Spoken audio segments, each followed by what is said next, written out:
ದಿನಾಂಕ 14ರಂದು ಜನಸಿರಿ ಫೌಂಡೇಶನ್ನ ಸಾಂಸ್ಕೃತಿಕ ನುಡಿಸಿರಿ.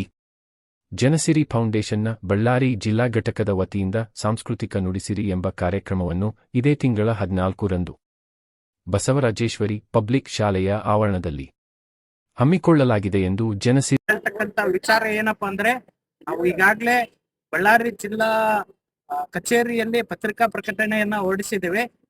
ಅದರದಂತೆ ಮತ್ತೊಮ್ಮೆ ನಮ್ಮ ಜನಶ್ರೀ ಫೌಂಡೇಶನ್ ವತಿಯಿಂದ ನಡೀತಕ್ಕಂತಹ ಬಸವರಾಜೇಶ್ವರಿ ಪಬ್ಲಿಕ್ ಶಾಲೆ ಅನಂತಪುರ ರಸ್ತೆಯಲ್ಲಿ ಇರತಕ್ಕಂತ ಶಾಲಾ ಆವರಣದಲ್ಲಿ ಇದೇ ಭಾನುವಾರದಂದು ಭಾನುವಾರ 12ನೇ ತಿಂಗಳು 2025 ಅಂದ್ರೆ ನಾಳೆ ಬಿಟ್ಟು ನಾಡಿದ್ದು ಇರತಕ್ಕಂತ ಕಾರ್ಯಕ್ರಮಕ್ಕೆ ನೀವು ಬನ್ನಿ ಜೊತೆಗೆ ಕರೆತನ್ನಿ ಎನ್ನುವಂತ ವಾಕ್ಯದ ಮೂಲಕ ನಾನು ಜನಶ್ರೀ ಫೌಂಡೇಶನ್ ವತಿಯಿಂದ ಎಲ್ಲರಿಗೂ ಕೂಡ ಆಟೋಗಳಿಗೆ ಹಿಂದೆ ಬರ್ದಿರ್ತಾರೆ, ಸ್ತ್ರೀಯರಿಗೆ ಗರ್ಭಿಣಿ ಸ್ತ್ರೀಯರಿಗೆ ಉಚಿತ ಸೇವೆ ಅಂತ ಒಂದು ಆಟೋ ಚಾಲಕರಿಗೆ ಸನ್ಮಾನವನ್ನು ಮಾಡತಕ್ಕಂಥದ್ದು, ಆಶಾ ಕಾರ್ಯಕರ್ತೆಯರಿಗೆ, ಅಂಗನವಾಡಿ ಕಾರ್ಯಕರ್ತೆಯರಿಗೆ, ವಿದ್ಯಾರ್ಥಿಗಳಿಗೆ, ಅದೇ ರೀತಿಯಾಗಿ ದೇಶದ ಬೆನ್ನೆಲುಬಾಗಿರ್ತಕ್ಕಂಥ ರೈತರಿಗೆ, ರೈತನನ್ನು ನಮ್ಮನ್ನು ಕಾಯತಕ್ಕಂತ ಸೈನಿಕರಿಗೆ ಎಲ್ಲರಿಗೂ ಕೂಡ ನಮ್ಮ ಜನಶ್ರೀ ಫೌಂಡೇಶನ್ ವತಿಯಿಂದ ಸನ್ಮಾನ ಕಾರ್ಯಕ್ರಮವನ್ನ ಹಮ್ಮಿಕೊಂಡಿದ್ದೇವೆ.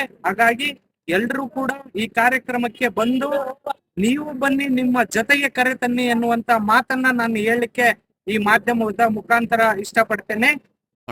ಇದೇ ರವಿವಾರ ಹಮ್ಮಿಕೊಂಡಿರ್ತಕ್ಕಂತಹ ನಮ್ಮ ಜನಶ್ರೀ ಫೌಂಡೇಶನ್ ಅತಿಥಿಯಾಗಿ ನಮ್ಮ ಜನಶ್ರೀ ಫೌಂಡೇಶನ್ ನ ಸಂಸ್ಥಾಪಕರಾಗಿರ್ತಕ್ಕಂಥ ಶ್ರೀ ನಾಗಲೇಖ ಸಾರ್ ಅವರು ಗುರುಗಳು ಆಗಮಿಸಲಿದ್ದಾರೆ. ಅವರಿಗೆ ಬಳ್ಳಾರಿಯ ಮುಖಾಂತರ, ಬಳ್ಳಾರಿ ಜನಶ್ರೀ ಫೌಂಡೇಶನ್ ಎಲ್ಲಾ ಪದಾಧಿಕಾರಿಗಳ ಮುಖಾಂತರ ನಾವು ನಾಗಲೇಖ ಸಾರ್ ಅವರನ್ನ ಸ್ವಾಗತವನ್ನ ಬಯಸ್ತಾ ಇದ್ದೇವೆ. ಧನ್ಯವಾದಗಳು.